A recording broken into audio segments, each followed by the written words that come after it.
বিসমিল্লাহির রহমানির রহিম। আমি আবুল সরকার, ফতুল্লা, নারায়ণগঞ্জ। সবার প্রতি রইল আমার সালাম। আসসালামু আলাইকুম। আমার এই নামাজ নামের ক্যাসেটটি সকল ভাইদের, সকল বোনদের শোনার অনুরোধ রেখে আরম্ভ করছি। এই ক্যাসেটটি শুনলে নামাজ সম্পর্কে অনেক কিছু জানার আছে বলে আমি মনে করি। আহাম্মদ সূরাতে নামাজ পড়, আহাম্মদ সূরাতে নামাজ পড়, পড় রে হুজুরি কলবে নামাজ পড়, পড় রে হুজুরি কলবে নামাজ পড়, পড় রে হুজুরি কলবে নামাজ পড়।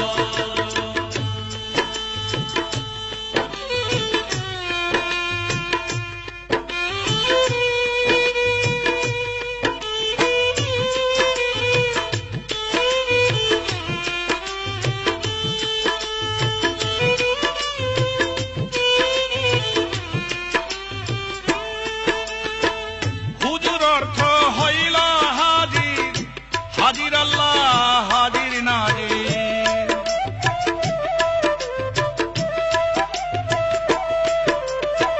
হুজুর অর্থ হইল হাজির, হাজির আল্লাহ হাজির নাজির। কলবেরই অর্থ হৃদয়,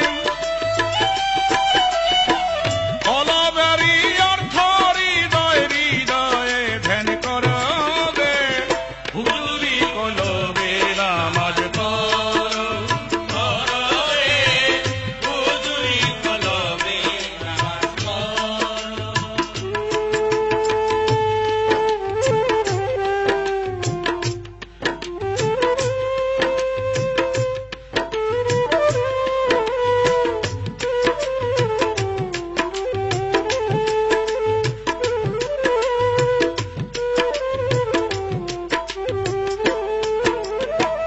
আহাম্মদের অর্থ ভারী, চরম প্রশংসাকারী।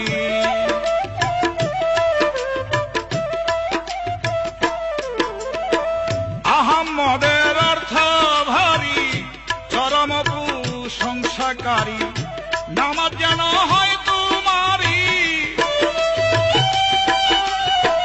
নামাজ যেন হয় তোমারি, প্রশংসায় সুন্দর রে আহাম্মদ সূরাতে নামাজ পড়, পড় রে হুজুরি কলবে নামাজ পড়।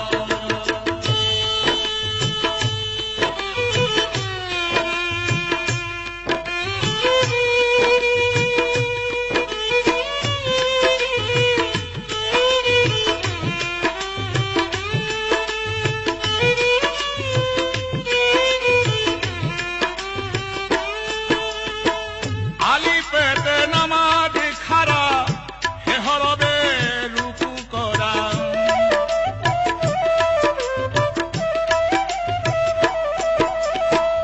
আলিফেতে নামাজ খাড়া, হে হরবে রুকুর বেড়া। মিম হরবে সাজদা করা, মিম হরবে সাজদা করা। দালে দালা শোনো রে হুজুরি কলবে নামাজ পড়, পড় রে হুজুরি কলবে নামাজ পড়।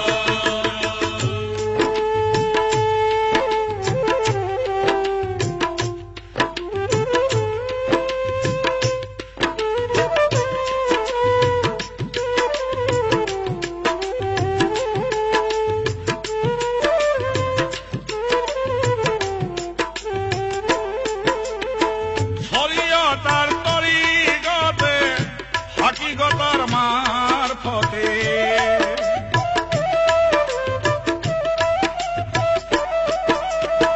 শরীয়তার তরিকতে, হাকিকতার মারফতে। আবুল সরকার কয়সালাতে, আবুল সরকার কয়সালাতে মুমিনের দিদার রে হুজুরি কলবে নামাজ পড়, পড় রে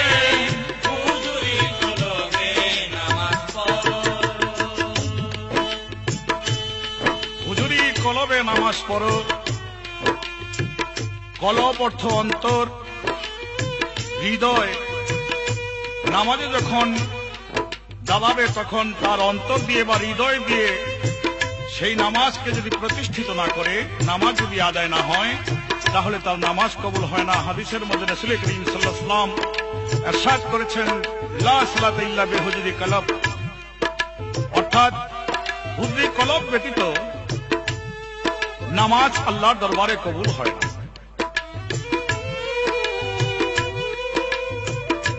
আবুল সরকার বলে, সালাতে, নামাজের আরবি শব্দ সালাত, এই সালাতের মধ্যে মুমিনের দিদার, অর্থাৎ রাসূল করিম সাল্লাল্লাহু আলাইহি ওয়াসাল্লাম বলেছেন, আসসালাতু মিরাজুল মুমিনিন, আমি আল্লাহর কাছে গিয়ে মেরাজ করেছি, আল্লাহর নৈকট্য লাভ করেছি, আল্লাহকে দর্শন করেছি। আমার উম্মতেরা পাঁচজাগানা নামাজের মধ্যে 5 বার নামাজের মাধ্যমে তারা আল্লাহকে দর্শন করবে। হযরত জুনিয়াদ বুগদাদি রাহমাতুল্লাহ আলাইহি তার কয়েকজন শাগির্দ নিয়ে তিনি একদিন সফরে বাহির হয়েছেন। আসরের নামাজের ওয়াক্ত হয়েছে। জুনিয়াদ বুগদাদি তার এক শিষ্য শিবলিকে ডাক দিয়ে বললেন, এই নামাজের ইমামতিটা, এই ওয়াক্তের ইমামতিটা তুমিই করো। মুর্শিদের হুকুমে শিবলি সেই নামাজের ইমামতি করতে লাগলেন। পিছনে তার মুর্শিদ মুক্তাদি হয়ে নামাজ আদায় করতেছেন, অন্য পীর ভাইরা নামাজ আদায় করতেছেন। নামাজ শেষ করলেন বটে, কিন্তু জুনিয়াদ বুগদাদির মনের মধ্যে একটি ভাব জাগলো। সেই ভাবটি হলো যে আসরের নামাজের 4 রাকাত, এই 4 রাকাত নামাজ পড়তে যেই সময়টা শিবলি ব্যয় করলো, লাগাইলো, এত সময় লাগার কথা ছিল না। তাই তিনি আবেগের মাধ্যমে শিবলিকে প্রশ্ন করলেন, নামাজের মধ্যে তোমার এত দেরি হইল কেন? শিবলি তখন বিনয় কণ্ঠে হযরত জুনিয়াদ বুগদাদিকে বললেন, মুর্শিদ, এজন্য আমি ক্ষমা প্রার্থনা করি। আমি যখন সেজদার মধ্যে চলে যাই, তখন সেজদার মধ্যে যাওয়ার সঙ্গে সঙ্গে লক্ষ্য করে চেয়ে দেখি আমার আল্লাহ আমার নামাজের সামনে এসে উপস্থিত হয়ে যায়। আমি আল্লাহকে দেখে সেই সেজদার মধ্যে পাগল হয়ে যাই। তাকে দেখে আমি উঠতে চাই না, না উঠলেও তো নামাজ হয় না, তাকবীর দিয়ে তো উঠতে হবে, 4 রাকাত পরিপূর্ণ করতে হবে। তাই যতবারই আমি সেই বিলম্ব করেছি আল্লাহকে দেখে, ততবারই আল্লাহ পাক আমার সামনে এসে উপস্থিত হয়েছে, আমার তাকবীর দিয়ে সেজদা থেকে উঠতে বিলম্ব হয়ে গেছে। আমি আল্লাহকে দেখেছি প্রত্যেকটি সেজদার মধ্যে। জুনিয়াদ বুগদাদি শিবলির এই কথা শুনে বললেন, আল্লাহর কাছে হাত তুলে আকাশের দিকে তাকিয়ে, হে আল্লাহ পাক, হাসরের মাঠের মধ্যে আপনি নামাজের হিসাব দিবেন সর্বপ্রথম।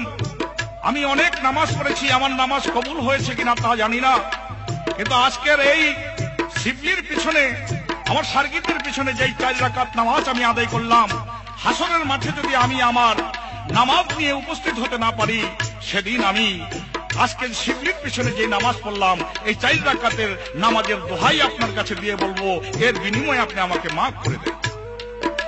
তাই বলা হয়েছে, শরিয়তার তরিকতে হাকিকতার মারুফতে,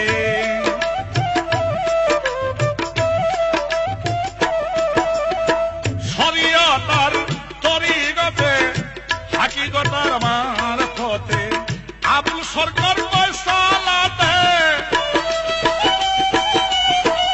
আবুল সরকার সালাতে মুমিনের দিদার রে, হুজুরি কলবে নামাজ পড়ো, পড়ে হুজুরি কলবে নামাজ পড়ো, আহাম সুরতে নামাজ পড়ো, আহাম সুরতে নামাজ পড়ো, পড়ো রে হুজুরি কলবে নামাজ পড়ো, পড়ো রে হুজুরি কলবে নামাজ পড়ো, পড়ো রে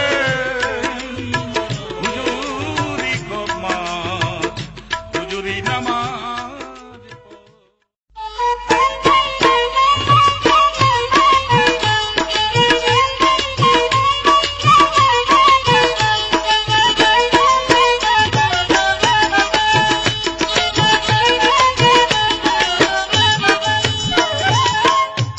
নামাজের চাবি, নামাজ বেহেশতের চাবি। অজু নামাজের চাবি, নামাজ বেহেশতের চাবি। পবিত্র ঈমানের কাজ, অজু ঠিক না হইলে সঠিক হইবে না নামাজ। অজু ঠিক না হইলে সঠিক হইবে না নামাজ। অজু ঠিক না হইলে সঠিক হইবে না নামাজ।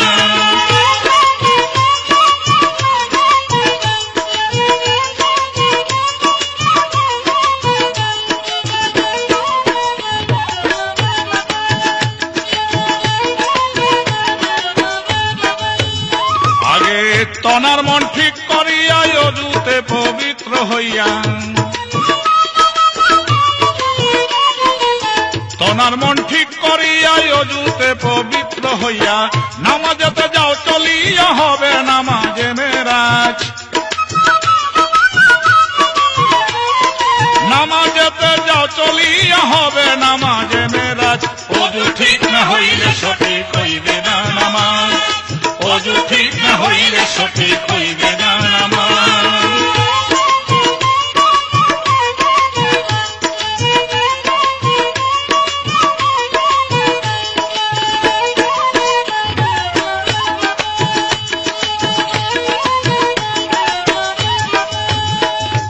আল্লাহর হুকুম ফরজ বড়, সাথে নবীর সুন্নাত করো।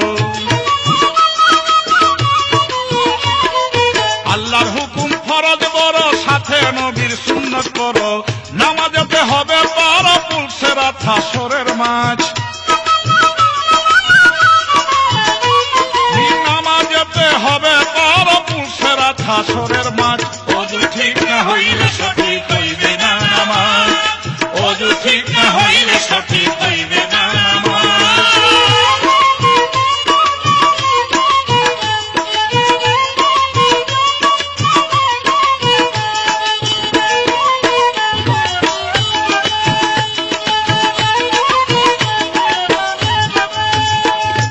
নফল তোমার বেশি রুজি, সময় পাইলে কইর পুঁজি।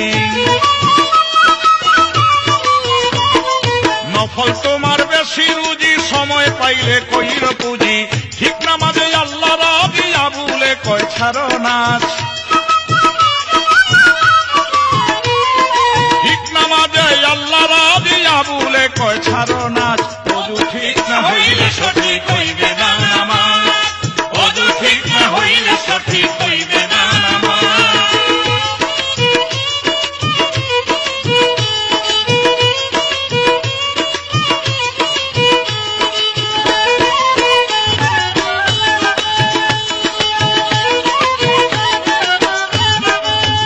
অজু ঠিক না হইলে সঠিক হইবে না নামাজ।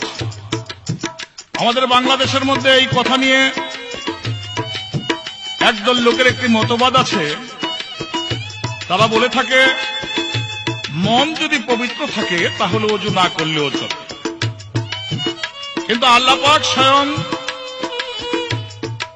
আল কোরআনের সূরা মায়েদায় 6 নম্বর আয়াতে প্রথম রুকুতে 6 পারা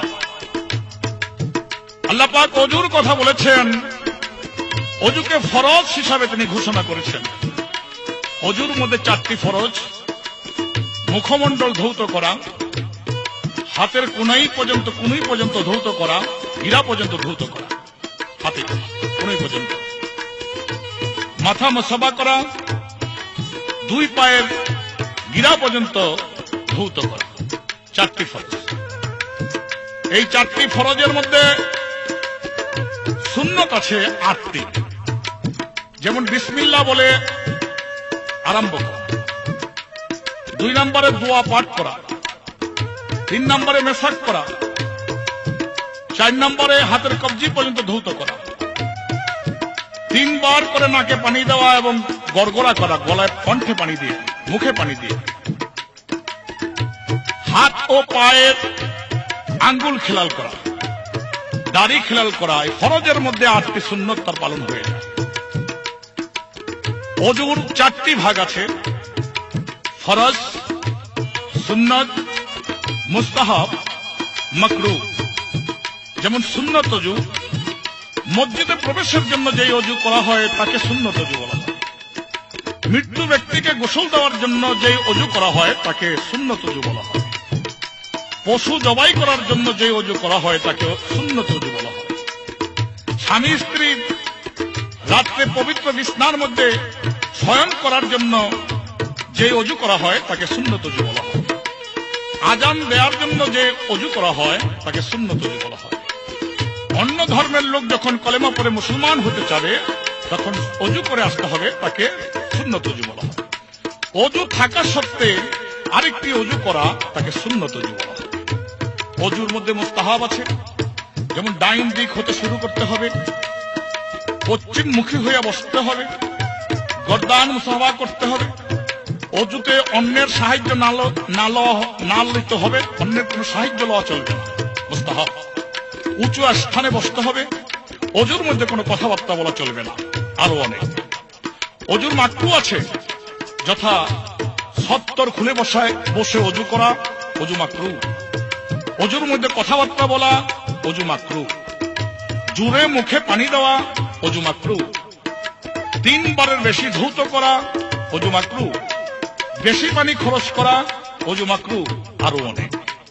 তাই প্রকৃতপক্ষে বাহির এবং ভিতর দুটোটাই পবিত্র থাকতে হবে।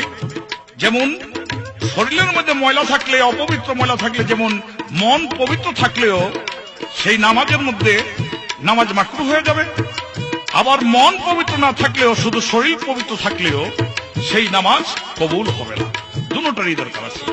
এই জন্য বলা হয়েছে, তনার মন ঠিক করিয়া অজুতে পবিত্র হইয়া, আগে তনার মন ঠিক করিয়া অজুতে পবিত্র হইয়া, তুমি নামাজেতে যাও চলিয়া হবে নামাজে মেরাজ, নামাজেতে যাও চলিয়া হবে নামাজে মেরাজ। অজু ঠিক না হইলে সঠিক হইবে না নামাজ, অজু ঠিক না হইলে সঠিক হইবে না নামাজ। অজু নামাজের চাবি, নামাজ বেহেশতের চাবি, অজু নামাজের চাবি, নামাজ বেহেশতের চাবি, পবিত্র ঈমানের কাজ। অজু ঠিক না হইলে সঠিক হইবে না নামাজ, অজু ঠিক না হইলে সঠিক হইবে না নামাজ, অজু ঠিক না হইলে সঠিক। আমরা মুসলমান, আমাদের উপরে নামাজ আল্লাহ পাক ফরজ করেছেন। নামাজের চেয়ে বড় ইবাদত আর পৃথিবীর মধ্যে কোন ইবাদত আল্লাহ পাক মনে করেন না। কিন্তু আমরা অনেকেই জানি না যে আমরা নামাজ পড়তে যাই, কিন্তু নামাজ হয় না, নামাজ নষ্ট হয়ে যায়, নামাজ মাকরু হয়। যেমন কাঁধের 2 দিকে চাদর বা কাপড় ঝুলানো অবস্থায় নামাজে দাঁড়াইলে বা নামাজ পড়লে নামাজ মাকরু হয়ে যায়। জামা বা পাঞ্জাবির আস্তিনি যদি গুছাইয়া নামাজ আদায় করা হয় তাহলে নামাজ মাকরু হয়ে যায়। চেহারা ঢাকিয়া নামাজ পড়লে নামাজ মাকরু হয়ে যায়। কাপড় নাড়াচাড়া করলে নামাজ মাকরু হয়। নামাজে আঙ্গুল ফুটাইলে নামাজ মাকরু হয়। বিনা কারণে এদিকে ওদিকে নজর করলে নামাজ মাকরু হয়ে যায়। ভালো কাপড় থাকতে খারাপ কাপড় পরে, ময়লা কাপড় পরে নামাজ পড়তে আসলে নামাজ মাকরু হয়ে যায়। এক পায়ে ভর করে নামাজ পড়লে নামাজ মাকরু হয়ে যায়। পাঞ্জাবির প্যাচের উপর, পাগড়ির প্যাচের উপর যদি সেজদা করা হয় তাহলে নামাজ মাকরু হয়ে যায়। সম্মুখ কাতার খালি রেখে নামাজ পড়লে নামাজ মাকরু হয়ে যায়। বারবার শরীর চুলকাইলে নামাজ মাকরু হয়ে যায়। নামাজে থুতু অথবা নাসিকা বারবার ঝাড়াঝাড়ি করলে নামাজ মাকরু হয়ে যায়। জামার বুতাম বা পাঞ্জাবির বুতাম খুলিয়া নামাজ পড়লে নামাজ মাকরু হয়ে যায়। বিনা কারণে সেজদা হতে উঠিবার আগে যদি হাত না উঠাইয়া হাঁটু উঠানো হয় তাহলে নামাজ মাকরু হয়ে যায়। নামাজের মধ্যে মশামাছি, সারপোকা মারলে নামাজ মাকরু হয়ে যায়। পুরুষদের বেলায় স্বর্ণের চেইন গলে দিয়া নামাজ আদায় করলে নামাজ মাকরু হয়ে যায়। আরো অনেক কারণে নামাজ মাকরু হতে পারে। আর নামাজ আমরা অনেক বিষয়ে অনেকে না জেনেই নামাজ পড়ি। তাই আমার এবারের গানটি, নামাজ পড়ি মনে করি দেখবে আমায় লোকে, নামাজ পড়ি মনে করি দেখবে আমায় লোকে, এই জন্য তো থাকে ঝুঁকে যাই মসজিদের দিকে। নামাজ হইল না, হইল না, হইল না, নামাজ হইল না, হইল না, হইল না। নামাজ পড়ি মনে করি দুনিয়াদারির কথা, নামাজ পড়ি মনে করি দুনিয়াদারির কথা, নামাজ শেষে বাইরে এসে বলি মিথ্যা কথা। নামাজ হইল না, হইল না, হইল না, নামাজ হইল না, হইল না, হইল না। সুদখোর জুলুমকারী মানুষের উপর, সুদখোর জুলুমকারী মানুষের উপর, অসহায় মানুষের মারি একটা পর। নামাজ হইল না, হইল না, হইল না, নামাজ হইল না, হইল না, হইল না। নামাজ পড়ি মনে করি নামাজেই তরাবে, নামাজ পড়ি মনে করি নামাজেই তরাবে, নামাজ শেষে বাইরে এসে ঘুষের টাকা খাবে। নামাজ হইল না, হইল না, হইল না, নামাজ হইল না, হইল না, হইল না। পরের জমি দখল কইরা বাড়ি বাঞ্ছ পাকা, পরের জমি দখল কইরা বাড়ি বাঞ্ছ পাকা, এতিমের হক নষ্ট কইরা, এতিমের হক নষ্ট কইরা মারছ গলা ধাক্কা। নামাজ হইল না, হইল না, হইল না, নামাজ হইল না, হইল না, হইল না। নামাজ পড়ি মনে করি নামাজ শেষ করি, নামাজ পড়ি মনে করি নামাজ শেষ করি, কারে ধরি কারে মারি করব দুই নাম্বারি। নামাজ হইল না, হইল না, হইল না, নামাজ হইল না, হইল না, হইল না। তোমায় দেখে সালাম করে সমাজের লোক ডরে, তোমায় দেখে সালাম করে সমাজের লোক ডরে, মনে মনে পানা চায় আল্লাহরই দরবারে। নামাজ হইল না, হইল না, হইল না, নামাজ হইল না, হইল না, হইল না। বাপ মা থাকিতে জিন্দা মনে দিছ ব্যথা, বাপ মা থাকিতে জিন্দা মনে দিছ ব্যথা, মসজিদে যাইয়া এখন দেখাও এক ফেরেশতা। নামাজ হইল না, হইল না, হইল না, নামাজ হইল না, হইল না, হইল না। মুখে এক ভিতরে আরেক বাহিরে নামাজি, মুখে এক ভিতরে আরেক বাহিরে নামাজি, আবুল সরকার ভেবে বলে খালি হারাম রুজি। নামাজ হইল না, হইল না, হইল না, নামাজ হইল না, হইল না, হইল না। মা বোনেরাই আছেন যত হাদিসে প্রকাশ, মা বোনেরাই আছেন যত হাদিসে প্রকাশ, স্বামীর মনে কষ্ট দিয়া পড়িলে নামাজ। নামাজ হইল না, হইল না, হইল না, নামাজ হইল না, হইল না, হইল না, নামাজ হইল না, হইল না, হইল না, নামাজ হইল না, হইল না, হইল না, নামাজ হইল না, হইল না, হইল না।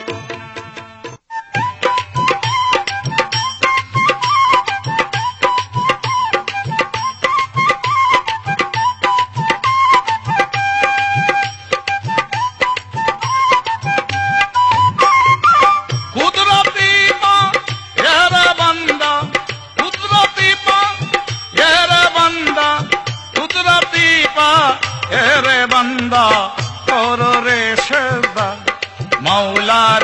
কুদরতি পা এরে বান্দা, কর রে সেজদা মাওলার, কুদরতি পায়ে রে বান্দা, কর রে সেজদা।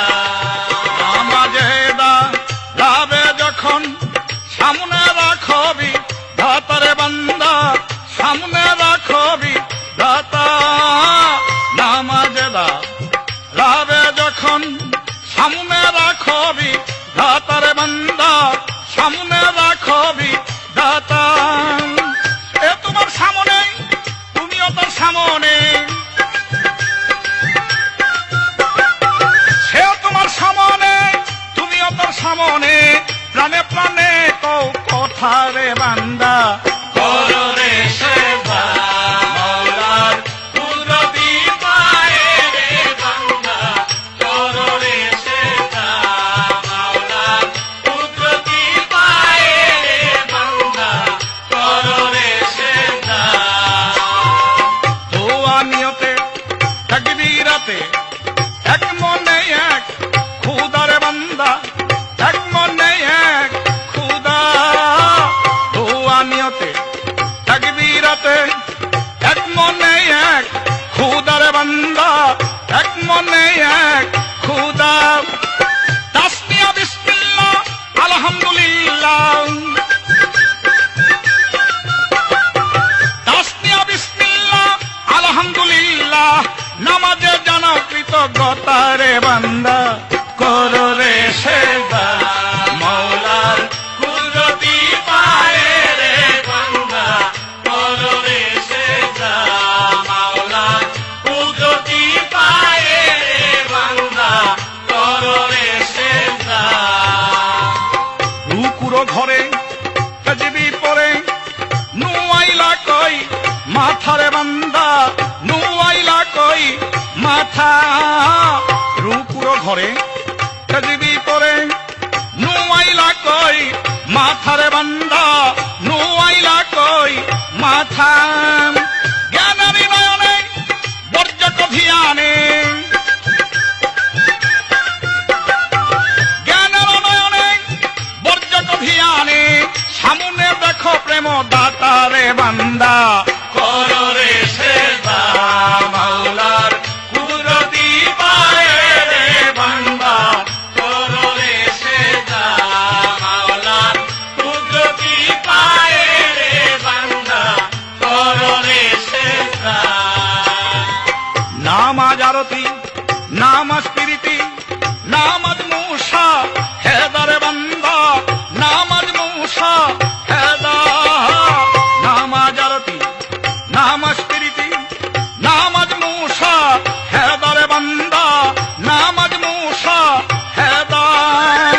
আবুল সরকার বলেন নামাজি হইলে, আবুল সরকার বলেন নামাজি হইলে, দেখিবে মাহমুদারে বান্দা, করো রে সেজদা মাওলার কুদরতি পায়ে রে বান্দা, করো রে সেজদা মাওলার কুদরতি পায়ে রে বান্দা, করো রে সেজদা। নামাজ আরতি, নামাজ প্রীতি, নামাজ প্রীতি, নামাজ প্রেম, নামাজ আরাধনা, নামাজ স্মরণ করা। নামাজের অনেক রকম অর্থ। নামাজের সঙ্গে প্রেম যদি না হয় তাহলে সেই নামাজ হবে না, সেই নামাজ সূক্ষ্ম নামাজ হবে না। আমার রাসূল করিম সাল্লাল্লাহু আলাইহি ওয়াসাল্লাম তার বিবি উম্মুল মুমিনিন হযরত আয়েশা সিদ্দিকা রাদিয়াল্লাহু তাআলা আনহারের ঘরের মধ্যে ছিলেন, আর এদিক দিয়ে মসজিদের মধ্যে নামাজের ওয়াক্তের সময় আজান দিলেন, আল্লাহু আকবার, আল্লাহু আকবার। রাসূল করিম সাল্লাল্লাহু আলাইহি ওয়াসাল্লাম ঘর থেকে তাড়াহুড়া করে বাহির হয়ে যাচ্ছেন, আর আয়েশা সিদ্দিকা তিনি বলছেন, ইয়া রাসূলুল্লাহ মাত্র আজান দিল, একটু পরেই তো গেলে চলে। রাসূল করিম সাল্লাল্লাহু আলাইহি ওয়াসাল্লাম এই কথা শুনে রাসূল করিম সাল্লাল্লাহু আলাইহি ওয়াসাল্লাম আয়েশা সিদ্দিকাকে প্রশ্ন করলেন, মান আনতা, তুমি কে? অর্থাৎ আয়েশাকে সে চিনছে না। আয়েশা সিদ্দিকা আশ্চর্য হয়ে গেলেন, আমি তার বিবি, আমাকে চিনছে না। তখন উত্তর দিলেন আয়েশা সিদ্দিকা, আনা আয়েশা তু, আমি আয়েশা। রাসূল বলে, আয়েশা কে? মান আয়েশা, আয়েশা কে? আয়েশা সিদ্দিকা বলে, আয়েশা সিদ্দিক বিন্তু সিদ্দিক, আমি সিদ্দিকের কন্যা। রাসূল করিম সাল্লাল্লাহু আলাইহি ওয়াসাল্লাম আবার বললেন, মান সিদ্দিক, সিদ্দিক কে? আয়েশা সিদ্দিকা আশ্চর্য হয়ে আবার বললেন, মুহাম্মদুর শ্বশুর তিনি। রাসূল করিম সাল্লাল্লাহু আলাইহি ওয়াসাল্লাম এই কথা শুনে আবার বললেন, মান মুহাম্মদ, মুহাম্মদ কে? বলে, মুহাম্মদ কে? রাসূল করিম সাল্লাল্লাহু আলাইহি ওয়াসাল্লাম এই কথা যখন বললেন, আয়েশা সিদ্দিকা নীরব হয়ে গেলেন, যে এই রাসূল করিম সাল্লাল্লাহু আলাইহি ওয়াসাল্লাম এখন তিনি কে চিনছে না। নামাজ শেষ করে আবার যখন ঘরে আসলেন, তখন রাসূল করিম সাল্লাল্লাহু আলাইহি ওয়াসাল্লামকে আয়েশা সিদ্দিকা বললেন, আপনি এমন করলেন কেন? আপনাকেই আপনি চিনেন না, আমাকে চিনেন না, আবু বকর সিদ্দিককে চিনেন না। রাসূল করিম সাল্লাল্লাহু আলাইহি ওয়াসাল্লাম বলল, যখন আজান দেয় তখন আল্লাহর প্রেমে আমি আমাকেই ভুলে যাই। যখন আজান দেয় তখন আল্লাহর প্রেমে নামাজের জন্য আমি তোমাকে চিনব কি, আমার শ্বশুরকে চিনব কি, আমি আমাকে হারিয়ে ফেলি। তাই বলা হয়েছে নামাজ আরতি, নামাজ প্রীতি, নামাজ মুসা।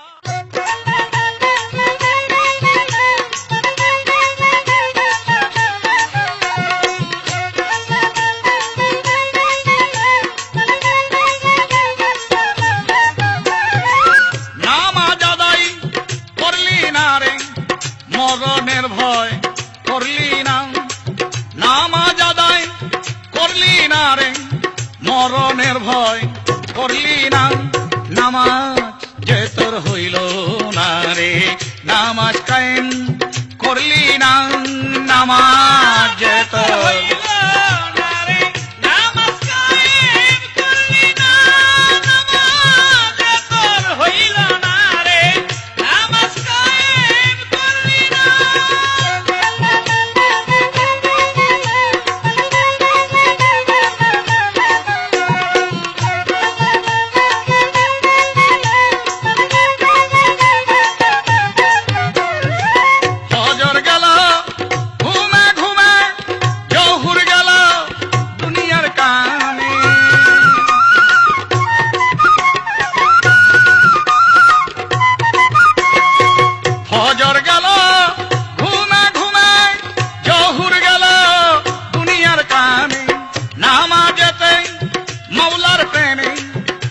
একদিনও ভাব করলি না, নামাজেতে মাওলার প্রেমে একদিনও ভাব করলি না, নামাজে তোর হইল না রে, নামাজ কায়েম করলি না, নামাজে তোর হইল না রে, নামাজ কায়েম করলি না।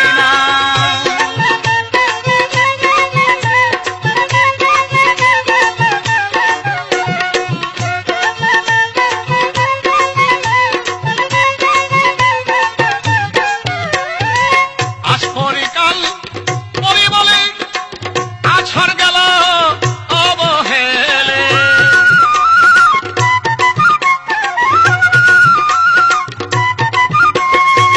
আজ পরিকাল পরি বলে আছর গেল অবহেলে, মাগরিব গেল সন্ধ্যার ছলে এসার আগে বিছানায় আমার, মাগরিব গেল সন্ধ্যার ছলে এসার আগে বিছানা, নামাজে তোর হইল না রে, নামাজ কায়েম করলি না, নামাজে তোর হইল না রে, নামাজ কায়েম করলি না।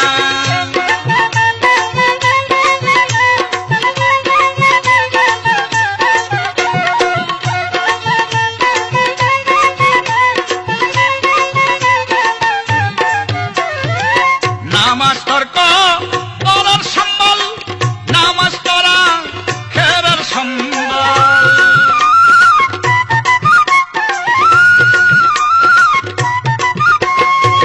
নামাজ তর্ক করার সম্বল, নামাজ করা খেরার সম্বল, আবুল সরকার বলে সম্বল, নামাজ তোর পান যে গানা, আবুল সরকার বলে সম্বল, নামাজ তোর পাঞ্জে গানা, নামাজে তোর হইল না রে, নামাজ কায়েম করলি না, নামাজে তোর হইল না রে, নামাজ কায়েম করলি না।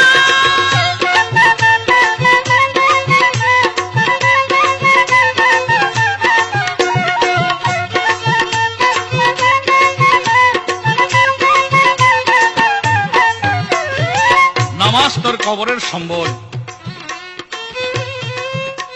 যেদিন মানুষের এই প্রাণ পাখি উড়ে যাবে,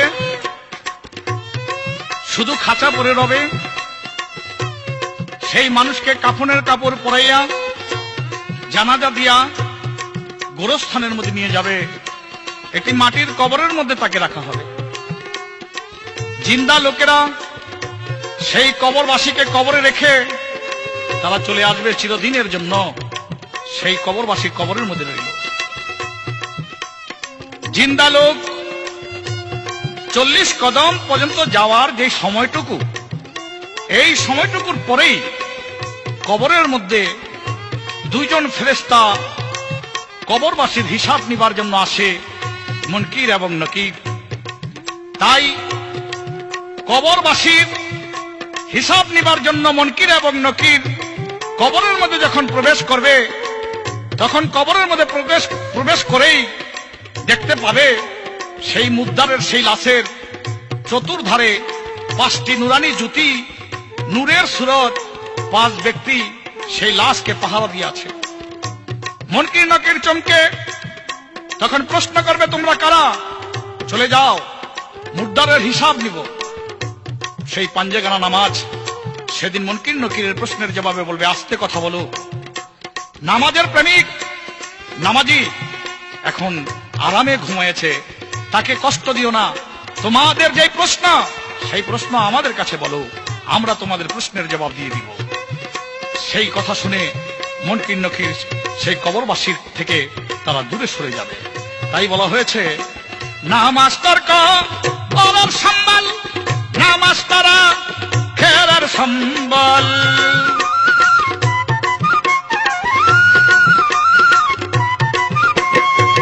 নামাজ তর্ক করার সম্বল, নামাজ তারা খেরার সম্বল, আবুল সরকার বলে সম্বল, নামাজ তোর পান যে গানায় গয়, আবুল সরকার বলে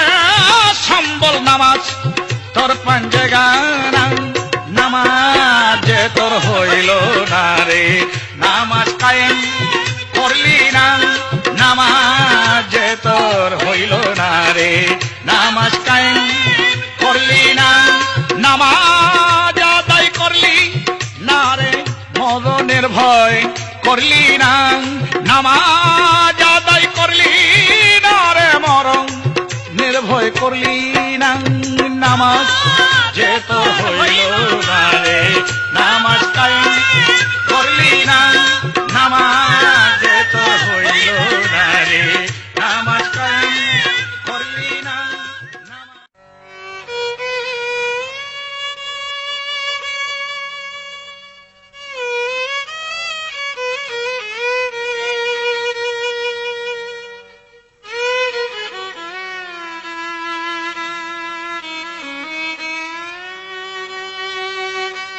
আমাদের নবী রাসূল করিম সাল্লাল্লাহু আলাইহি ওয়াসাল্লাম আল্লাহর নৈকট্য লাভের উদ্দেশ্যে আল্লাহর দাওয়াতে তিনি মেরাজে গিয়েছিলেন। মেরাজে গিয়ে তিনি আল্লাহর কাছে বলেছিলেন, আল্লাহ পাক, আমি আপনার নৈকট্য লাভ করলাম, দিদার করলাম, এরপরে কি আমার উম্মতের মধ্যে অথবা অন্য কেউ আপনার নৈকট্য লাভ করতে পারবে কি, দিদার করতে পারবে? তখন রাসূল করিম সাল্লাল্লাহু আলাইহি ওয়াসাল্লামকে বলেছিলেন, আল্লাহ পাক, আপনার উম্মতেরা দিনে 5 বার আমার সঙ্গে দিদার করতে পারবে, অর্থাৎ পাঞ্জেগানা নামাজের মাধ্যমে। মুহাম্মদ মুস্তাফা সাল্লাল্লাহু আলাইহি ওয়াসাল্লাম যখন আল্লাহর কাছে উপস্থিত হয়েছিলেন, তখন প্রথম পর্যায়ে আল্লাহ পাক রাসূল করিম সাল্লাল্লাহু আলাইহি ওয়াসাল্লামের কাছে 50 ওয়াক্ত নামাজের কথা বলেছিলেন। সেই 50 ওয়াক্ত নামাজ নিয়ে রাসূল করিম সাল্লাল্লাহু আলাইহি ওয়াসাল্লাম জমিনের বুকে ফিরতেছিলেন। 6ম আসমানের মধ্যে মুসা পয়গম্বরের সঙ্গে তিনি সাক্ষাৎ হয়েছিল। মুসা পয়গম্বর বলেছিলেন, আল্লাহ থেকে কি নিয়ে আপনি আপনার উম্মতের জন্য দুনিয়ার মধ্যে যাচ্ছেন? রাসূল করিম সাল্লাল্লাহু আলাইহি ওয়াসাল্লাম বললেন, আমাকে 50 ওয়াক্ত নামাজ দেওয়া হয়েছে আমার উম্মতের জন্য। মুসা পয়গম্বর বললেন, আপনার উম্মতেরা 50 ওয়াক্ত নামাজ পড়তে পারবে না। আপনি যদিও শ্রেষ্ঠ নবী, কিন্তু বয়সে মুরব্বী আমি আপনার আগে দুনিয়ার মধ্যে গিয়েছি, উম্মত সম্পর্কে আমার একটু অভিজ্ঞতা আছে। আপনার উম্মতেরা দুর্বল হবে, তাই কমায় নিয়ে আসেন। রাসূল করিম সাল্লাল্লাহু আলাইহি ওয়াসাল্লাম একে একে 3 বার মুসা পয়গম্বরের কথা অনুসারে সেই নামাজ কমাইতে গেলেন। প্রথম 50কে 25 করলো, তার পরবর্তীতে 25কে 10 করলো, তার পরবর্তীতে 10কে 5 করলো। মুহাম্মদ মুস্তাফা সাল্লাল্লাহু আলাইহি ওয়াসাল্লামকে আরো কমায় আনার জন্য মুসা পয়গম্বর অনুরোধ করলেন। রাসূল বললেন, আমার উম্মতের কাছে গিয়ে আমি 50 ওয়াক্তের বিনিময়ে 5 ওয়াক্ত নামাজ নিয়ে আমি চললাম, আমার উম্মতকে 5 ওয়াক্ত নামাজ পড়তেই আমি বলবো। এই কথা শুনে আল্লাহ পাক সন্তুষ্ট হয়ে বললেন, ইয়া রাসূলুল্লাহ, আমি 50 ওয়াক্তের নামাজের কথা বলেছিলাম, পাঞ্জেগানা নামাজ নিয়ে গেলেন, 5 ওয়াক্ত নিয়ে গেলেন। আপনার উম্মতেরা যদি 5 ওয়াক্ত নামাজই আদায় করে, এই 5 ওয়াক্ত নামাজের মধ্যে আমি 50 ওয়াক্তের সওয়াবই তার আমল নামার মধ্যে লিপিবদ্ধ করে দিব। সেই পাঞ্জেগানা নামাজের কথা যদি বলতে যাই তো শেষ নাই, এখানে সময়ের অভাবে অনেক কিছু বলা যায় না। পাঞ্জেগানা নামাজকে আবার 17 রাকাতে বিভক্ত করা হয়েছে। এই পাঞ্জেগানা নামাজের প্রথম নামাজের নাম দেওয়া হয়েছে ফজরের ওয়াক্ত, ভোরবেলার।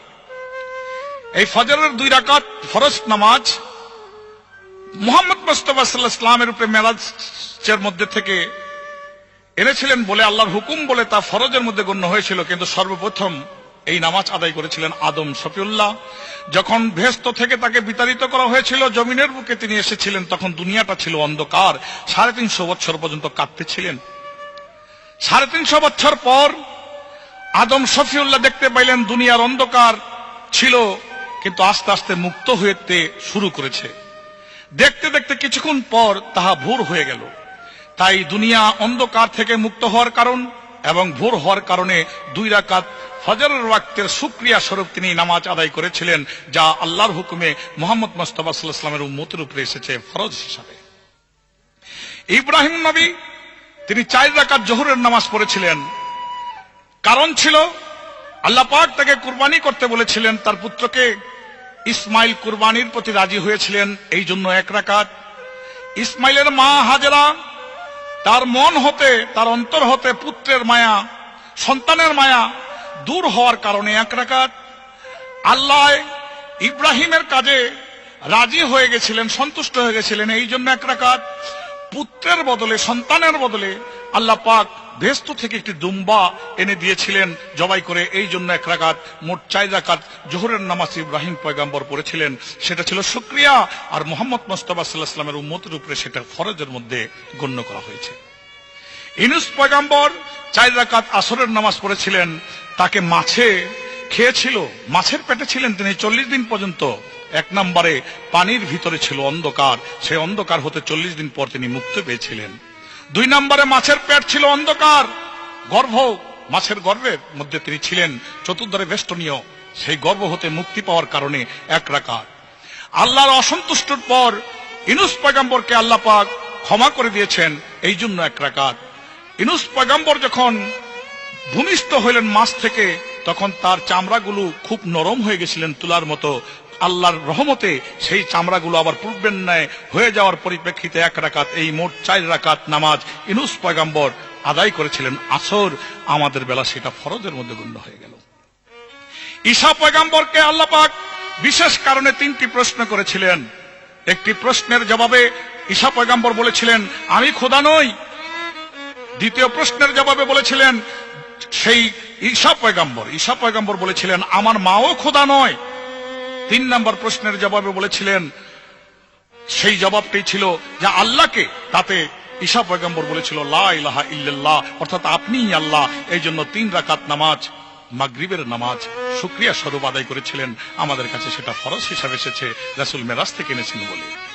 মুসা পয়গম্বর এশার 4 রাকাত নামাজ পড়েছিলেন। মাদাইন শহর হতে ফেরাউনের দল থেকে, ফেরাউনের দুশমনী থেকে যখন তিনি দৌড়াইতেছিলেন তার দল নিয়া, সেই মুসা পয়গম্বর তখন মাদাইন শহর হতে বাহির হবার সময় তিনি পথ ভুলে গেলেন। চতুর্দিকে তিনি চিন্তায় পড়ে গেলেন, চতুর্মুখী চিন্তায় পড়ে গেলেন, রাস্তা পাচ্ছেন না, চতুর্দিকে অন্ধকার দেখতে লাগলেন। সেই চতুর্দিক অন্ধকার যখন মুক্ত হয়ে গেল, এই মুক্ত হওয়ার পরিপ্রেক্ষিতে ফেরাউনের দল থেকে মুক্ত হওয়ার কারণে চতুর্দিক থেকে সেই মুক্ত পরিস্থিতি আল্লাহ পাক তাকে যোগায় দেওয়ার পরিপ্রেক্ষিতে মুসা পয়গম্বর 4 রাকাত এশার নামাজ পড়েছিলেন। এই এশার নামাজ রাসূল করিম সাল্লাল্লাহু আলাইহি ওয়াসাল্লাম মেরাজ থেকে আমাদের জন্য এশার ওয়াক্তটা ঠিকই রেখেছেন, কিন্তু ইহা ফরজের মধ্যে গণ্য হয়েছেন। আরো অনেক কথা আছে, হয়তো সময়ের অভাবে ক্যাসেটের ব্যাপারে বলা সম্ভব নয়। নামাজ পড়ো কায়েম করো, নামাজেই তোর মুক্তি রে মন আমার, নামাজ আখিরাতের সাথী। নামাজ পড়ো কায়েম করো, নামাজেই তোর মুক্তি রে মন আমার, নামাজ আখিরাতের সাথী। নামাজ পড়ো কায়েম করো, নামাজে তোর মুক্তি রে মন আমার, নামাজ আখিরাতের সাথী। নামাজ পড়ো কায়েম করো, নামাজেই তোর মুক্তি রে মন আমার, নামাজ আখিরাতের সাথী। মনরে কবরে যাইবে যখন, ফেরেশতায় আসিবে দুজন, হিসাব নিতে কবরের ভিতরে। বলি হায় রে, কবরে যাইবে যখন, ফেরেশতায় আসিবে দুজন, হিসাব নিতে কবরের ভিতরে। বলি হায় রে, দেখিবে তারা তখন কবরে আলো পর্যনা রে। বলি হায় রে, নামাজ তোমার পাঞ্জেগানা হবে তখন সাথী রে মন আমার, নামাজ আখিরাতের সাথী। নামাজ পড়ো কায়েম করো, নামাজে তোর মুক্তি রে মন আমার, নামাজ আখিরাতের সাথী। নামাজ পড়ো কায়েম করো, নামাজে তোর মুক্তি রে মন আমার, নামাজ আখিরাতের সাথী। মনরে নামাজি অতি আরামে থাকিবে বাসর ঘুমে, হাসরের দিন উঠিবে পলকে। বলি হায় রে, নামাজি অতি আরামে থাকিবে বাসর ঘুমে, হাসরের দিন উঠিবে পলকে। বলি হায় রে, ফজরের 2 রাকাত নামাজ, নূরের টুপি হবে তোমার নেই। বলি হায় রে, তামার জমিন তোমার আসল মাটি রে মন আমার, নামাজ আখিরাতের সাথী। নামাজ পড়ো কায়েম করো নামাজে তোর মুক্তি রে মন আমার, নামাজ আখিরাতের সাথী। নামাজ পড়ো কায়েম করো নামাজে তোর মুক্তি রে মন আমার, নামাজ আখিরাতের সাথী। মনরে মাথার উপর জ্বলবে রবি, পাইবে নূরের টুপি, জোহর নামাজ পড়িল যেই জনি, বলি হায় রে। মাথার উপর জ্বলবে রবি, পাইবে নূরের টুপি, জোহর নামাজ পড়িল যেই জনি, বলি হায় রে। পাবে রহমতের ছায়া, বসিবে নারী দয়ালে, বলি হায় রে। কাউসারের পানি খাইয়া পাবে মহা তৃপ্তি রে মন আমার, নামাজ আখিরাতের সাথী। নামাজ পড়ো কায়েম করো নামাজে তোর মুক্তি রে মন আমার, নামাজ আখিরাতের সাথী। নামাজ পড়ো কায়েম করো নামাজে তোর মুক্তি রে মন আমার, নামাজ আখিরাতের সাথী। মনরে আসর মাগরিব দুই ওয়াক্ত, সাধ্য যোগের তালা বন্ধ, পুলসে রাত পার করিবে নামাজে, বলি হায় রে। আসর মাগরিব দুই ওয়াক্ত, সাধ্য যোগের তালা বন্ধ, পুলসে রাত পার করিবে নামাজে, বলি হায় রে। নামাজ বেহেশতের চাবি, আট বেহেশতের তালা খুলবি রে, বলি হায় রে। আবুল সরকার বলে আসার নামাজ এই জান্নাতি রে মন আমার, নামাজ আখিরাতের সাথী। নামাজ পড়ো কায়েম করো নামাজে তোর মুক্তি রে মন আমার, নামাজ আখিরাতের সাথী। নামাজ পড়ো কায়েম করো নামাজে তোর মুক্তি রে মন আমার, নামাজ আখিরাতের সাথী। নামাজ পড়ো কায়েম করো নামাজে তোর মুক্তি রে মন আমার, নামাজ আখিরাতের সাথী।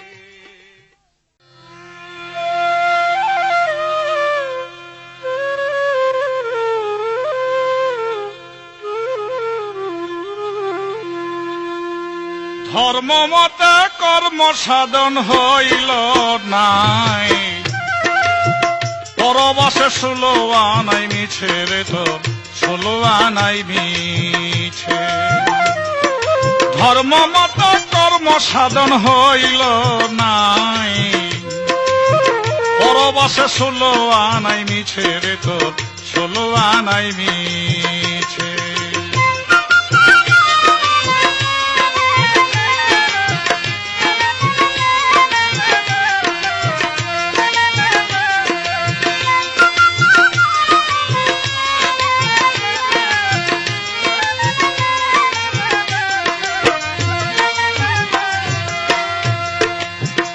ছাড়ো নানান মতবাদের কথা, নানান মতে নানান ফেতা, ভাবো আপন দেশের কথা, রয়াছ বই দেশে রে, রয়াছ বই দেশে। ছাড়ো নানান মতবাদের কথা, নানান মতের নানান ফেতা, ভাবো আপন দেশের কথা, রয়াছ বই দেশে রে, রয়াছ বই দেশে। দেশে যাইতে দেশের কথা ভাবছ কদিন এসে, মন মনে মন রে। দেশে যাইতে দেশের কথা ভাবছ কদিন এসে, ভাবনা ছেড়ে মাগনা খাবি, ভাবনা ছেড়ে মাগনা খাবি পরে রূপ। কয়দিনই বসে ষোলো আনাই নিছে রে তোর, ষোলো আনাই নিছে। ধর্ম মতে কর্ম সাধন হইল নাই, পরবাসে ষোলো আনাই মিছে রে তোর, ষোলো আনাই মিছে।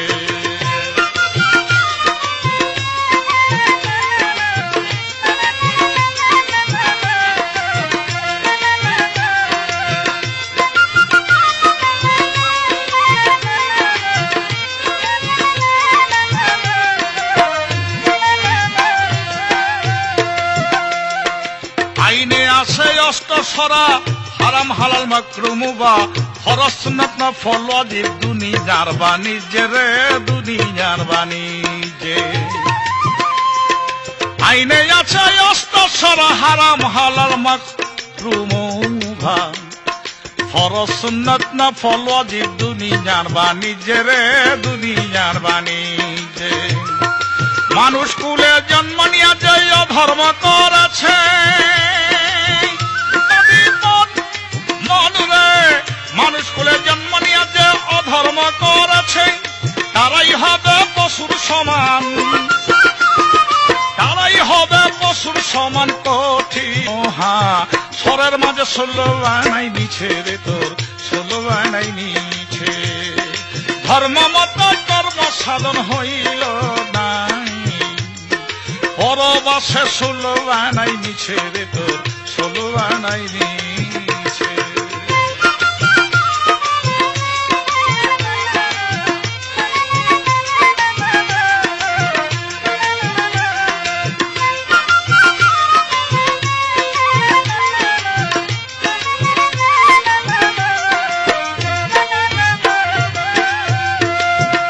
মুখের কথাতেই চিরা ভিজে না যুক্তি তর্ক নানান বেনা কাজের কাজই হয় যে জনা তর্ক নাই তার বাজে রে তর্ক নাই তার বাজে মুখের কথাতে চিরা ভিজে না যুক্তি তর্ক নানান বেনা কাজের কাজই হয় যে জনা তর্ক নাই তার বাজে রে তর্ক নাই তার বাজে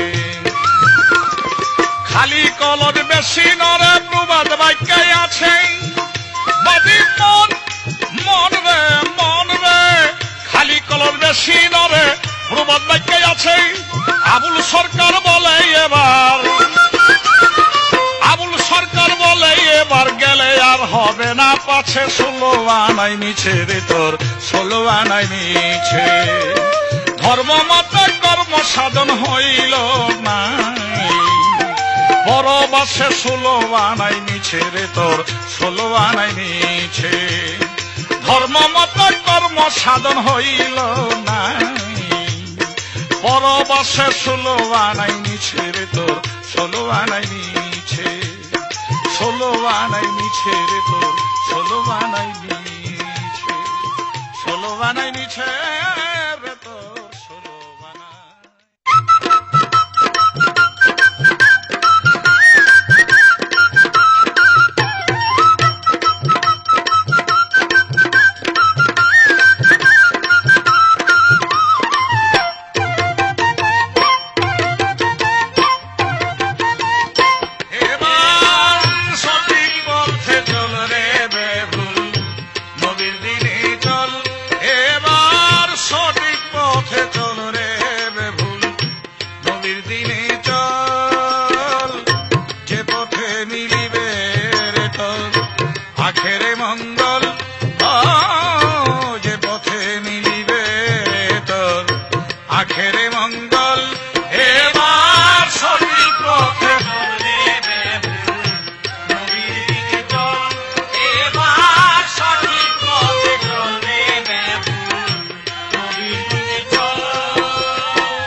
মুস্তাকিমে সোজা রাস্তা নবীর দিনে আখেরাতের শেষ নিদানে পাবিরে সুফল আখেরাতের শেষ নিদানে পাবিরে সুফল এবার সঠিক পথে চলবে নবীর চল এবার সঠিক পথে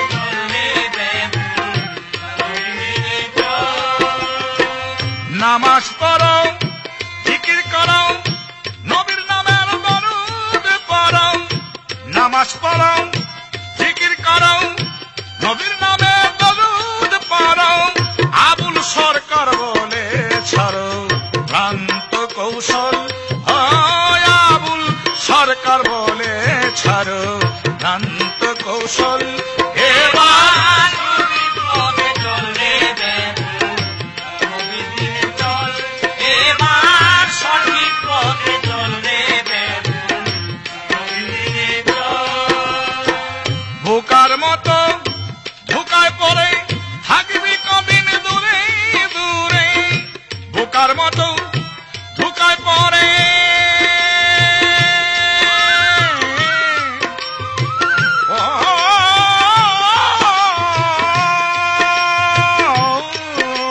রে বোকার মতো ধোকায় পড়ে থাকবি কদিন দূরে দূরে আয় আয় আয় ফিরে ইমানরা কটল হয় আয় আয় আয় ফিরে ইমানরা কটল এবার সঠিক পথে চলে নবীর দিনে চল এবার সঠিক পথে চললে নবীর দিনে চল সিরাতাল মুস্তাকিমে